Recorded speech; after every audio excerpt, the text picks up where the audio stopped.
네, 현재 시간 2시 13분 지나고 있습니다. 코스피는 0.25% 상승을, 코스닥은 1.5% 내림세를 보여주고 있는데요. 오늘 시장에 또 어떤 이슈들이 있었는지, 어떤 종목을 눈여겨봐야 되는지 긴급 진단해 보겠습니다.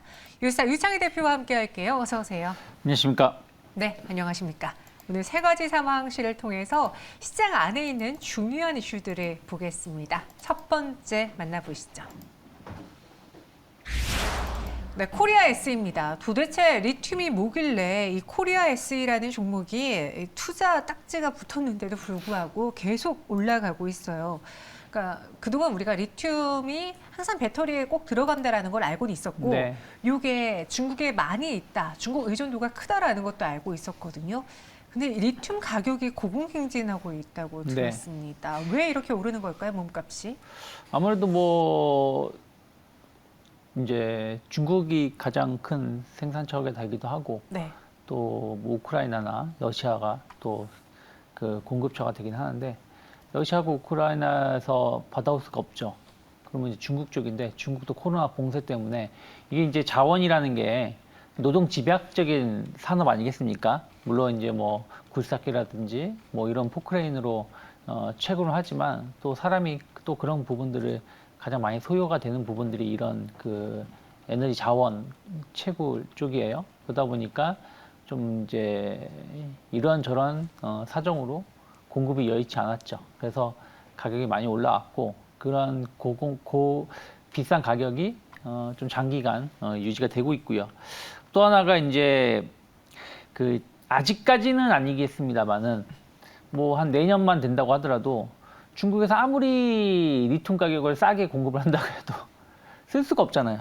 무슨 얘기냐면 그거를 받아서 물건을 만들어서 공급을 해야 되는데 중국에서 우리는 수입 못해 해버리면 의미가 없는 거 아니겠습니까? 이제 그런 부분들이 이제 대체처를 찾아야 되는데 그런 부분들이 아직까지는 좀 잘 원활하게 되지 못하고 있다는 부분들도 좀 리튬 가격 상승으로 좀 주목을 받고 있는 것 같아요. 그래서 전체적으로 봤을 때 이런 흐름들은 좀 더 이어질 수밖에 없지 않을까. 그래서 관련된 기업들이 주목을 좀 받고 있지 않나 보고 있습니다. 네, 투자 위험입니다. 위험 종목임에도 불구하고 오늘까지 물론 전일은 이제 거래가 안 됐지만 오늘까지 한 5거래 연속 상승하고 있다라는 게 정말 놀랄 만큼 강한 흐름인데 사실 코리아 SD를 태풍 수혜주로 저희가 이전에 소개한 적이 있었거든요.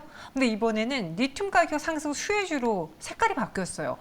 이 회사 도대체 뭐 하는 회사길래 여러 테마를 갖고 있으며 정말로 투자 매력이 이렇게까지 높다고 보십니까? 저는 없다고 봐요. 이거는 뭐 극단적으로 표현하면 이제 우회 상장하는 거 아니겠습니까? 코리아 SE 주식을 좀 편입을 해서 상장을 하는 것이고 이제 상장을 하려고 하는 회사도 엄밀히 좀 따져볼 필요가 있다 생각을 좀 하고 있어요. 뭐 리튬 플러스라는 회사가 리튬을 좀 이제 가공을 하고 좀 하는 회사라고 하지만 과연 매출이라든지 이런 부분들이 얼마나 좋을지 여부는 좀 봐야 된다 생각을 좀 하고 있어요.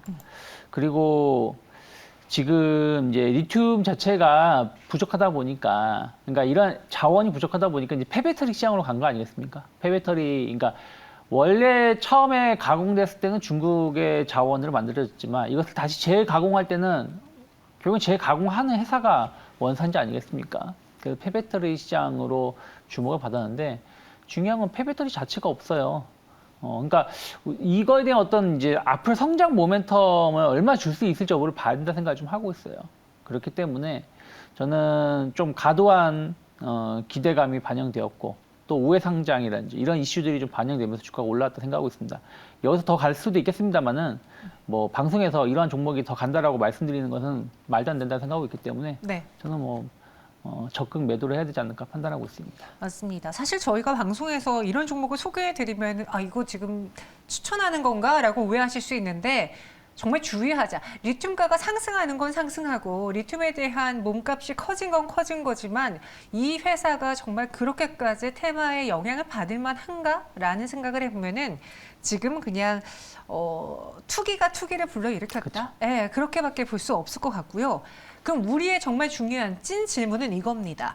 리튬의 몸값이 계속 높아질까? 가격이 오를까? 그럼 국내 시장에서 이와 함께 좀 매출액이라든가 영업이익단에서 영향을 받을 만한 종목이 있는가?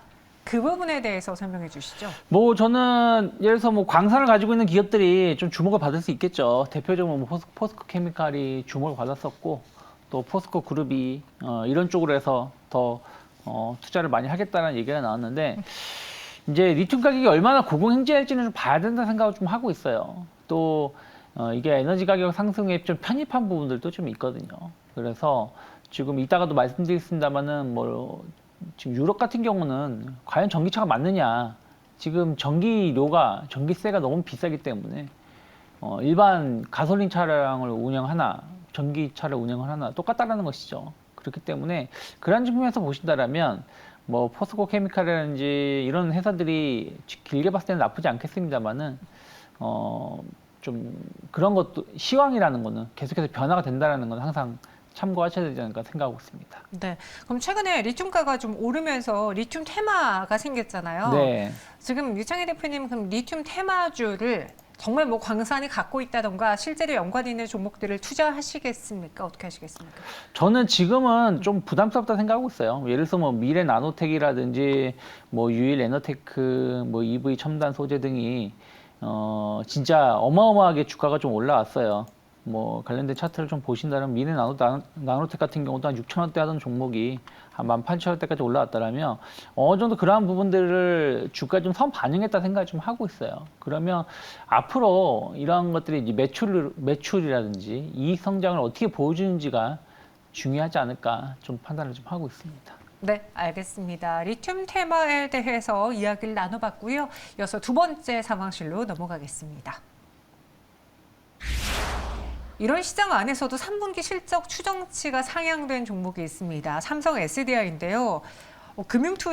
DB금융투자가 삼성 SDI의 실적 상향을 하면서 올해 영업이익이 대형 IT 중에서 가장 높은 수준일 것이다 라고 평가를 내렸거든요.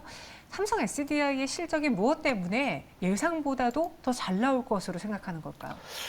일단은 뭐 유럽 시장은 조금 정체기에 들어가고 있습니다만은 미국 시장이 좀 안정적으로 성장을 좀 하고 있습니다. 거기다가 중대형 전지에 대한 어떤 매출 증가가 보여주고 있어요. 그러니까 삼성은 약간 중대형보다는 중소형 전지 쪽이 강점이었는데 이제는 중대형 쪽도 상당히 매출 성장을 좀 보여주고 있고 그러다 보니까 수익성이 상당히 개선되는 측면이 좀 있습니다.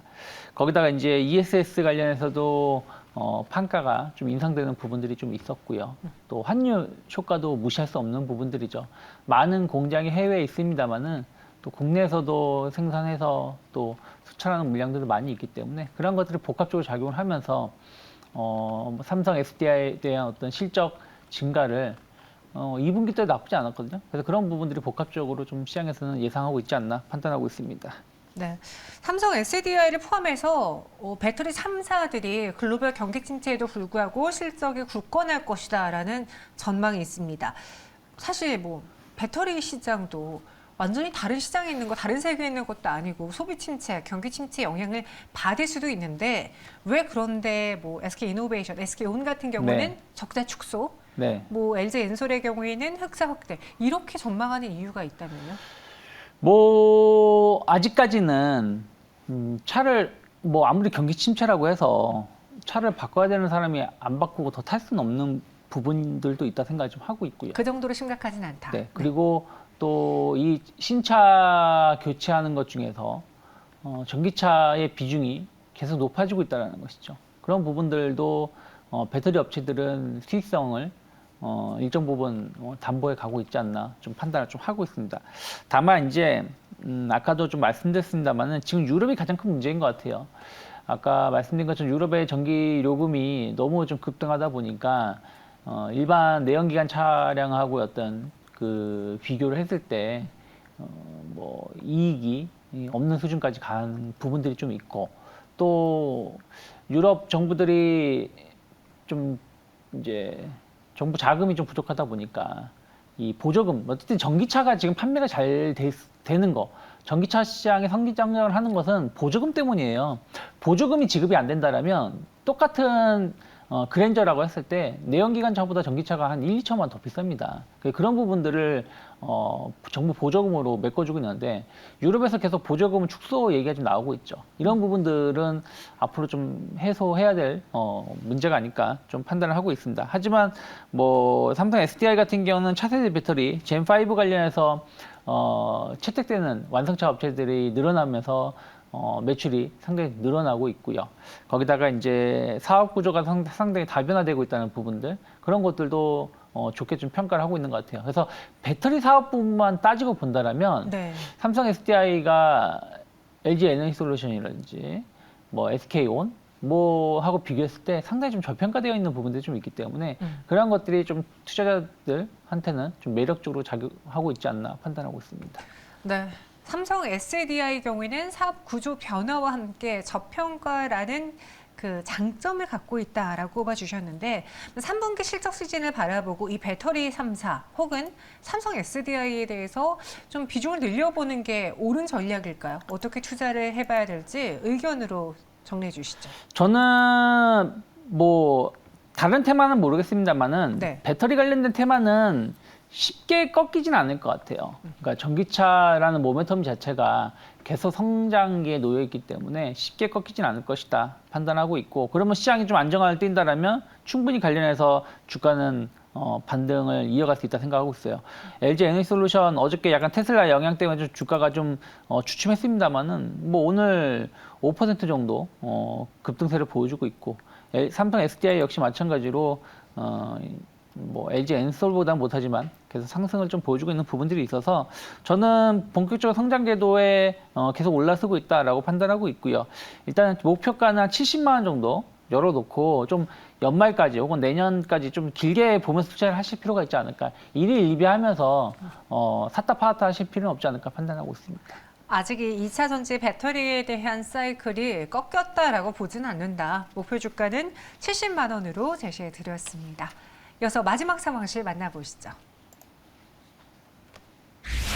삼성이 나선다. 전일장의 디스플레이주들을 좀 뜨겁게 달군 주인공은 삼성이었어요. OLED 신규 투자 이야기가 나왔는데 이 디스플레이 시장에 훈풍을 불러일으킬지 그래서 또 벌써 장비주들이 수혜를 볼 것이다. 네. 라는 이야기가 많이 나오고 있거든요. 항상 투자하면 공장 짓고 장비부터 넣어야 되니까 그쵸. 어떻게 보세요?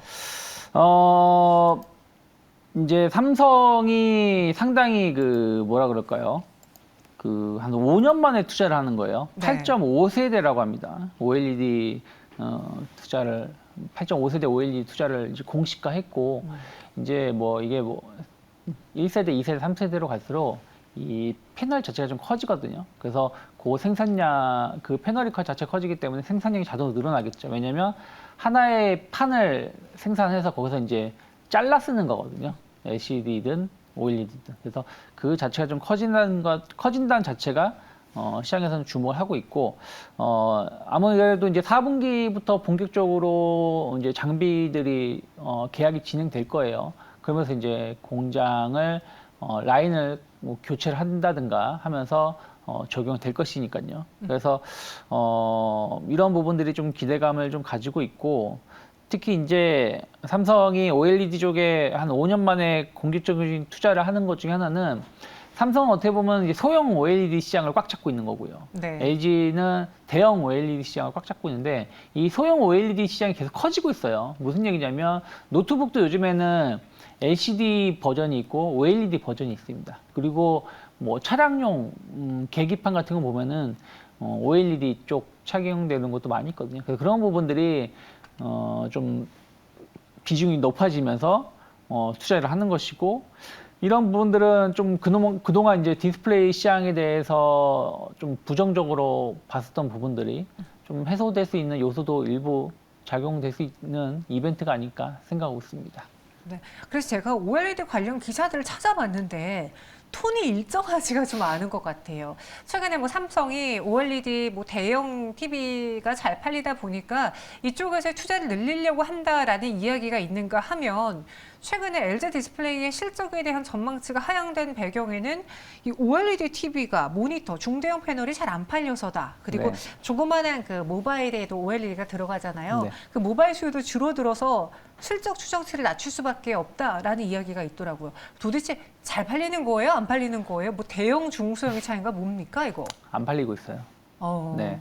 무슨 얘기냐면 LG 디스플레이의 그 3분기 그 예상 실적이 매출이 6조 1천억 정도 되고요. 영업이익이 마이너스 5,247억 적자입니다. 근데 2분기 때보다 적자가 좀 더 확대돼요.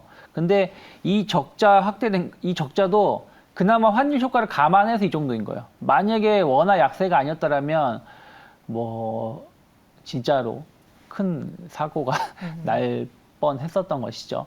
그러면 이제 왜 그러면은 안 좋냐? 첫 번째가 뭐 최근에 애플 이슈도 있었습니다만은 애플 얘기하려는 게 아니라 애플이 예상했었던 것보다 아이폰 14가 판매가 둔화될 수 있다라는 우려감 중에 하나가 중국이거든요. 네. 중국이 스마트폰 시장이 계속 축소되고 있어요. 거기다가 뭐 유럽 같은 경우도 경기 침체 때문에 이런 IT 기기 수요가 상당히 감소하고 있죠. 그래서 이런 부분들이 OLED 시장을 축소시키고 있고 또 대형 패널인데 우리가 뭐 TV를 한 2년에 한 번씩 바꾸는 거 아니지 않습니까? 한번 바꾸면 최소 5년? 뭐 어떤 분은 한 10년도 쓰세요. 저도 결혼할 때 산 TV를 지금까지 쓰고 있거든요. 네. 그러면 그러다 그 얘기 무슨 얘기냐면 이 교체 주기가 상당히 길다라는 것이죠. 근데 대부분 뭐 많은 분들이 지난 코로나 팬데믹 때 TV를 교체를 많이 하셨어요. 그러다 보니까 지금 그런 부분들이 좀 수요가 좀 떨어지고 있다라는 것이죠. 그래서 아무래도 이제 그 수요 자체가 좀 줄어들고 있다는 부분들 거기다가 이제 LCD 그 중국에서 패널 가격을 엄청 낮추면서 거의 밀어내기 공세를 하고 있다고 합니다. 그러다 보니까 LG 디스플레이는 뭐 적자를 보면서 생산을 하게 되는 것들이 계속 악순환이 되고 있지 않나 좀 판단을 하고 있어요. 그래서 전체적으로 봤을 때 실적 자체가 3분기 때 부정적으로 보고 있고 뭐 4분기, 뭐 내년 상반기까지도 뭐 실적 개선은 조금은 불확실한 걸로 다들 좀 보고 있지 않나 판단하고 있습니다. 네, LG 디스플레이 지금 이 OLED 시장에 대해서는 생각보다 TV가 가전이 잘 안 팔리고 있다라고 이야기해 주셨거든요. 그럼 지금 투자 이야기는 나왔는데 당장은 잘 안 팔리고 있습니다. LG 디스플레이를 포함해서 디스플레이주에 대한 투자 의견, 전략은 어떻게 세워야 될지 지금은 뭐 이 삼성의 투자가 전체적인 시장에 다 긍정적인 영향을 줄 수는 없잖아요. 네. 이걸 어떻게 우리가 이용해야 될까요? 일단은 LG 디스플레이를 보실 때는 이제는 OLED 뭐 패널, 뭐 TV 이런 걸 보실 게 아니에요. 네. 전장 부품 쪽으로 보셔야 돼요. 차량용 OLED 시장이 확대되고 있고 LG 디스플레이가 이쪽에 공략을 많이 하고 있습니다. 그래서 뭐 랜드로버 같은 경우라든지 몇몇 브랜드들 보시면 아예 계기판에 들어가는 것들이 다 LG 디스플레이 걸 사용하는 경우가 많이 있어요. 그래서 이런 부분들에 대한 성장 모멘텀을 좀 기대해야 되고 지난 어떻게 보면은 LG 디스플레이가 좀 주가 좀 올라왔을 때의 흐름을 보시면 이슈들을 보면 애플카라든지 뭐 이런 부분들이 이슈가 되면서 올라왔었거든요. 그래서 네. 그러한 쪽에 대해서 성공을 한다라면 주가는 다시 과거의 영광을 회복할 수 있겠습니다만은 아직은 이제 이게 시작 단계이다 보니까 시간이 좀 필요하다라는 것이죠. 그러면 현재 실적이 중요한 것인데 현재 실적은 조금 부정적이다. 그러면 여전히 혹한기에 놓여 있다라고 판단하고 있고 저는 뭐 반등은 좀 줄 수 있겠습니다만은 한 14,000원, 뭐 15,000원 언저리에서는 조금 비중을 줄여놓고 또 다시 한번 밀린다라면 저점 재매수 하신 전략이 맞지 않을까 판단하고 있습니다. 네, LG 디스플레이까지 이야기해 봤고요. 지금 LG 디스플레이는 이 OLED TV 쪽에 모멘텀을 찾기보다는 전장으로 모멘텀을 찾아봐야 된다라는 의견까지 덧붙여줬습니다. 이렇게 세 가지 상황들 들어봤고요. 유창희 대표 여기서 보내드릴게요. 오늘 설명 고맙습니다. 고맙습니다.